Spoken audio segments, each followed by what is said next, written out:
Halo Sobat Informatika UMM, pernah dengar istilah CPL? Nah, kalau kamu mahasiswa informatika, pasti sering banget kan mendengar istilah ini. Nah, tetapi sudah tahu belum apa arti sebenarnya? Yuk kita bahas. Nah, jadi apa sih CPL itu? Nah, jadi CPL adalah singkatan dari Capaian Pembelajaran Lulusan.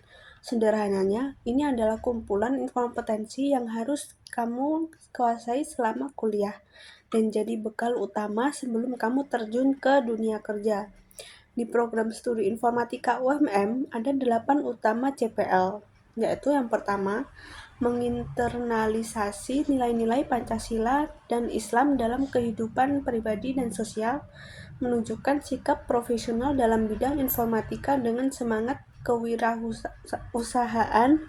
Yang ketiga, mampu mengaplikasikan ilmu dan teknologi informatika untuk meningkatkan kualitas hidup masyarakat. Yang keempat, mampu mengevaluasi, mendokumentasikan, dan mempublikasikan karya intelektual di bidang informatika. Yang kelima, ahli dalam analisis, perancangan, pengujian, dan pemeliharaan perangkat lunak. 6. Mampu merancang dan mengembangkan game edukatif. 7. Terampil dalam akuisisi, analisis, dan pengolahan data. Yang terakhir, mahir dalam sistem dan keamanan jaringan komputer. Setiap poin diukur melalui pendekatan ABCD. Apa aja sih? Jadi yang pertama ada audiens atau mahasiswa, yang kedua ada behavior atau tindakan dan keterampilan, lalu ada competence, tingkat penguasaan, dan ada degree, sejauh mana capaian tersebut bisa dikuasai. Lalu CPL ini akan membentuk kamu menjadi lulusan unggul dengan 4 profil utama, yaitu yang pertama ada spesial jaringan yang menguasai analisis, solusi teknis, dan evaluasi sistem jaringan. Yang kedua ada pengembang game, mampu merancang dan mengembangkan game dari karakter, animasi, sampai logika permainan. Yang ketiga ada ilmuwan data, menganalisis dan mengolah data jadi informasi untuk pengambilan keputusan. Yang keempat ada perekayasa perangkat lunak, terampil dalam analisis, perancangan, pengembangan, dan pemeliharaan software. Lalu, bagaimana sih cara mencapai CPL tersebut? Nah, untuk mencapainya, kita harus yang pertama, menyusun mata kuliah sesuai peta jalan CPL. Kedua, menyelesaikan asesmen tiap topik kuliah. Yang ketiga, memastikan nilai minimal tercapai. Selanjutnya, mendapatkan skor CPL dari nilai CPMK yang dikumpulkan. Lalu menerima laporan CPL setiap akhir semester.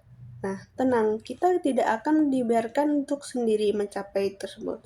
CPL akan terus dijelaskan lewat yang pertama, pengenalan saat awal kuliah, sesi perwakilan saat menyusun KRS, penjabaran di kontrak belajar atau RPS, dan pemantauan hasil lewat KAS.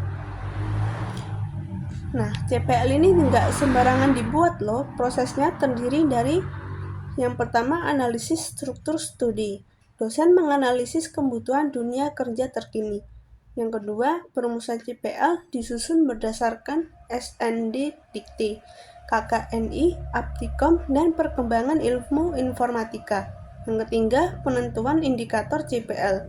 Jadi dasar penyusunan CPMK. Yang keempat, forum diskusi kurikulum bersama Dewan Pakar untuk masukan profesional.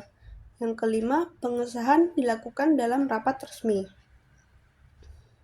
Nah, agar CPL tercapai, dosen berperan penting, di antaranya yaitu mereka menyusun RPS dan asesmen berbasis CPL, mendorong potensi mahasiswa, menilai sub CPMK di setiap topik, memberikan remedial bila diperlukan, mengakumulasi nilai sub CPMK ke CPMK lalu CPL, dan menyinkronkan nilai dengan roadmap di prodi. Nah, lalu kenapa CPL itu penting? Nah, karena CPL ini jadi penanda kualitas kamu sebagai lulusan informatika UMM. Semakin kamu memahami dan mencapainya, makin siap kamu menghadapi dunia kerja dan tantangan yang akan datang di masa depan.